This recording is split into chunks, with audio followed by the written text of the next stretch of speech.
से उसका बहाना हो। ठीक है सारिका जी आपने सभी को सुना। जिम्मेदारी तो वाकई में किसी को लेनी होगी ना।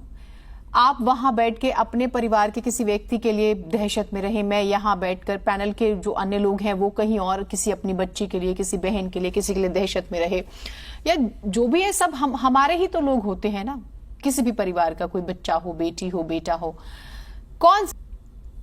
जीनत जी मैंने सबको सुना और अरविंद केजरीवाल जी का ट्वीट भी देखा कि जिसमें Arvind Kejriwal ji law and order और एलजी साहब को बोल रहे हैं कि उनकी जिम्मेदारी है। ये ट्वीट है मेरे हाथ में 27 जून 2013 का। आपको भी मालूम है, आपने देखा ही है इसको, फिर भी मैं आपके चैनल की जो जनता है उसको भी बताना चाहूंगी। Sheila Dikshit ji, response after each rape case, what can I do, Delhi police not in my control, do we want such a helpless CM. मतलब जब दौर कुछ और था और अब दौर कुछ और है।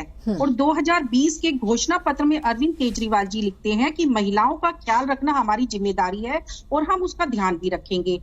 एक तरफ आप दूसरी बात कर रहे हैं। मैं जीनत जी आप ही से पूछना चाहती हूँ, अभी तक ये बात आपने नहीं बोली, क्या दो बातें करना ठीक है देश के लिए? क्या लोगों को बरगलाना ठीक है? शीला दीक्षित जी पर पहले आप उंगली उठाते थे, लेकिन जब आप सीएम बन गए तो आप भूल गए, आप लॉ एंड ऑर्डर पर आ गए हो।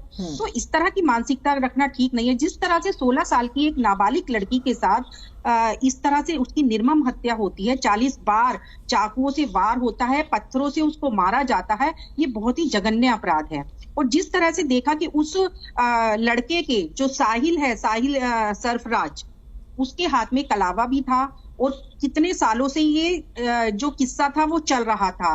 क्या ये आपको द केरल स्टोरी या लव जिहाद का मामला नहीं लग रहा? आज हमारे प्रदेश कार्यालय में भी इसी टॉपिक पर पीसीओ, उसमें भी यही बोला गया कि ये लव जिहाद का किस्सा है और ऐसे अगर गिरोह पनप रहे हैं तो उन पर शिकंजा कसना बहुत जरूरी है। तो फिर आपको नहीं लगता कि दिल्ली पुलिस की जिम्मेदारी बहुत ज्यादा हो जाती है? देखिए जिम्मेदारी होती है ना, पुलिस समाज की भी है, लेकिन जीनत हम इस टॉपिक पर पहले भी डिबेट कर चुके हैं। इस टॉपिक पर सेम ऐसा ही टॉपिक आया था जब हम दोनों थे उसमें और हमने डिबेट की थी। मैंने तब भी यही बोला था कि ये समाज की जिम्मेदारी होती है, परवरिश की जिम्मेदारी होती है। वो बच्चा किस परवरिश में पल रहा है उसकी जिम्मेदारी होती है। सारिका जी, उस बच्ची की भी जिम्मेदारी होती है। उस बच्ची की माँ को मैं सुन रही थी, वो बच्ची तो हमारे बीच में है नहीं, और मुझे लगता है कि मैं जवाब देना चाहती हूँ। अभी नंदिता जी ने बोला कि उन सीसीटीवी कैमरों की वजह से ये वारदात का पता चल पाया। तो मैं अभी नंदिता जी को बता देना चाहती हूँ कि उस गली में अरविंद केजरीवाल जी के द्वारा लगाया हुआ कैमरा नहीं था जो हमें फुटेज मिली है। वो कैमरा एक परचून की दुकान से लिया गया कैमरे की फुटेज थी। तो ये इस तरह से देश को और जनता को गुमराह ना करे कि ये अरविंद केजरीवाल जी ने कैमरा लगाया उसकी वजह से वो फुटेज मिल पाया। जब दिल्ली में दंगे हुए थे तब भी फुटेज नहीं मिल पाए थे क्योंकि कैमरे नहीं लग पाए थे। और आज बात करती है कि हर जगह लॉ एंड ऑर्डर होना चाहिए, एक छोटी छोटी गली में जाकर पुलिस के 4-4 जवान खड़े होने चाहिए। ये तो मैंने आपसे बोला ना, ये समाज की जिम्मेदारी भी है। जब उस लड़की का कत्ल हो रहा था, उसका मर्डर हो रहा था, तो पास से गुजरते लोग सिर्फ नॉर्मली जैसे चलते हैं वैसे देखते हुए निकल रहे थे, उनकी कोई जिम्मेदारी नहीं थी। स्वाति मालीवाल जी कहाँ हैं? स्वाति मालीवाल जी ने सिर्फ एक ट्वीट कर दिया और उनका काम हो गया। उसके बाद ये उनकी परवाह भी नहीं करेंगी। पिछली बार जब सरकारी अस्पताल में एक दलित महिला के साथ रेप हो जाता है और एक शाकिल नाम के लड़के ने उसका रेप करता है, तब अरविंद केजरीवाल जी ने एक ट्वीट तक नहीं किया क्योंकि वो सरकारी अस्पताल में हुआ एक रेप था, इसीलिए वो उस पर नहीं बोले थे। और आज सिर्फ एलजी को बोल रहे हैं। ठीक है, मैं मानती हूँ एलजी साहब की जिम्मेदारी है लॉ एंड ऑर्डर संभालने की, लेकिन अरविंद केजरीवाल जी की जिम्मेदारी है बांग्लादेशियों और रोहिंग्याओं को पालने की, उनको राशन देने की, उनको बसाने की।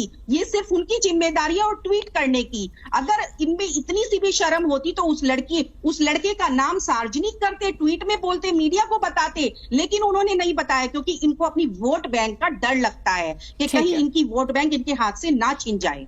ठीक भी, जल्दी से आप म्यूट हैं शायद, प्लीज। और अगर सभी जिम्मेदारी अपना पूर्ण रूप से निभाते तो ऐसे कांड नहीं होने पाते। आप देखिए स्वाति मालीवाल जी के पास महिला आयोग है, लेकिन वो जमीन पर उतरकर अवेयर करें, ऐसी क्लासेस चलाएं, उन युवाओं को इस तरह की हरकत करने से रोके। कुछ तो क्लासेस चला सकती है ना इस तरह से। घर में जब बच्चा होता है उनके पेरेंट्स उनको सिखाए कि एक महिला का रिस्पेक्ट किया जाता है, उसको इस तरह से ब्रूटली मारा नहीं जाता। जिस तरह से ये कांड हुआ है उसको दिखाएं अपने बेटे को और बताएं कि अगर ऐसा हुआ तो ये उसका पनिशमेंट ये होता है, ऐसा ना करें। अगर इस तरह से हम लोग सभी ये मैं राजनीति से हटकर बात कर रही हूँ, अरविंद केजरीवाल जी भी इस तरह के ट्वीट करके कि प्रशासन की कमी है या लॉ एंड ऑर्डर की कमी है, इस तरह की बात ना करके एक्चुअल जो स्टोरी है उसके लिए बताएं, तो हमारे जो चलिए देश ठीक है, वो मेरे पास सुधर समय जाएगा, इतना ही था, इसमें मैं कोई माफी कमी चाहती हूँ। नहीं बहुत शुक्रिया।